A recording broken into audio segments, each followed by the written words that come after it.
आज हम बात करेंगे डीएमएलटी फर्स्ट ईयर के इम्पोर्टेंट टॉपिक हीमोग्लोबिन एस्टिमेशन के बारे में। सबसे पहले इसमें हम एम लिखेंगे, दिए गए सैंपल में हीमोग्लोबिन की मात्रा ज्ञात करना। ये दो मेथड से होता है। पहला मेथड हम सेलिस मेथड पढ़ेंगे। इसका प्रिंसिपल, ब्लड में उपस्थित हीमोग्लोबिन हिमेटिन को जब HCl से क्रिया कराई जाती है तो ब्राउन कलर का एसिड हिमेटिन बनता है। इस एसिड हिमेटिन को डिस्टिल वाटर के साथ डाइल्यूट किया जाता है और दिए गए ग्लास स्टैंडर्ड को हीमोग्लोबिनोमीटर से मैच किया जाता है।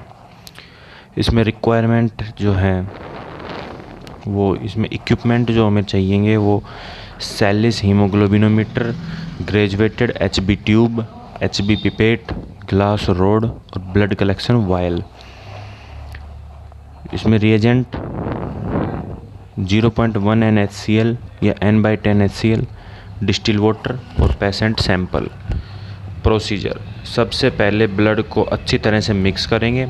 इसके पश्चात ब्लड को HB ट्यूब में 20 माइक्रोलीटर निशान तक भरेंगे। ब्लड को भरने के लिए हम रबर पिट का उपयोग कर सकते हैं। अब HB पिपेट की बाहरी सतह को अच्छे से साफ कर लेंगे।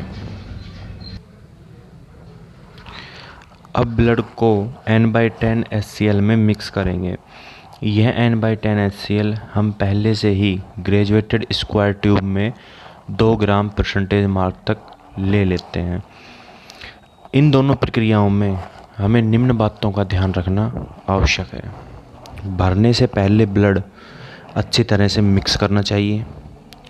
दूसरा, यदि हम कैपिलरी ब्लड लेते हैं तो ब्लड फ्री फ्लो से आना चाहिए। HB पिपेट में किसी भी प्रकार का एयर बबल नहीं होना चाहिए। नंबर 4, भरने से पहले HB पिपेट साफ़ व सूखी होनी चाहिए। और नंबर 5 है, जब ब्लड व HCl को मिलाते हैं तो यह ध्यान रखना चाहिए कि एयर बबल नहीं बने। यदि एयर बबल बन जाते हैं तो उन्हें सक कर पुनः मिक्स करना चाहिए। यदि एयर बबल बहुत ज़्यादा हैं तो प्रोसीजर को दोबारा करना चाहिए। अब इस मिक्सचर को 10 मिनट के लिए छोड़ देते हैं, जिससे एसिड हिमेटिन पूरी तरह से बन जाता है। अब इसमें हम drop by drop distil water डालेंगे और इसे मिक्स करते जाएंगे।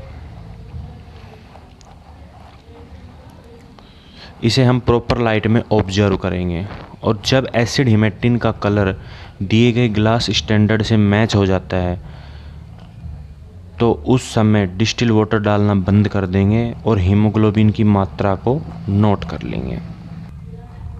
फिर इसमें हम लिखेंगे clinical significance, cause of decrease, यानी HB कम होने के कारण। नंबर 1, एनीमिया, किसी भी प्रकार की ब्लड की कमी में HB की मात्रा कम हो जाती है, जिसकी वजह से ब्लड की ऑक्सीजन वहन करने की क्षमता कम हो जाती है।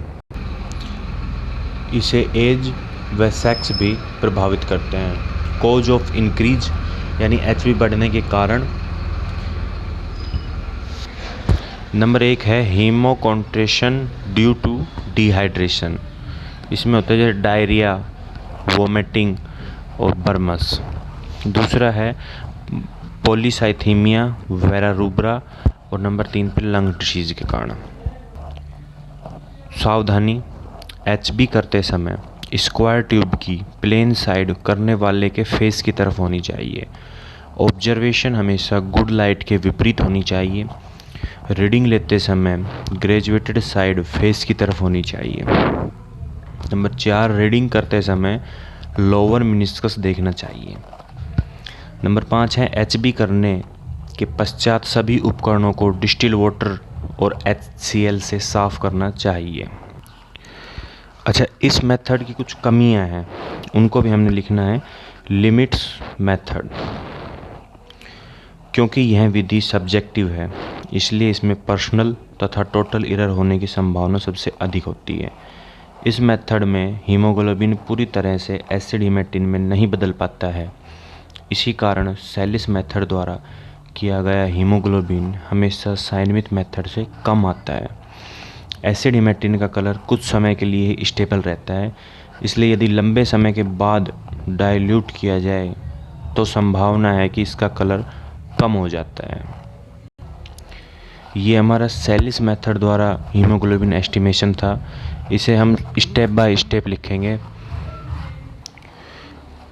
और अंत में हम रिजल्ट लिख देंगे जो हमें प्राप्त होगा।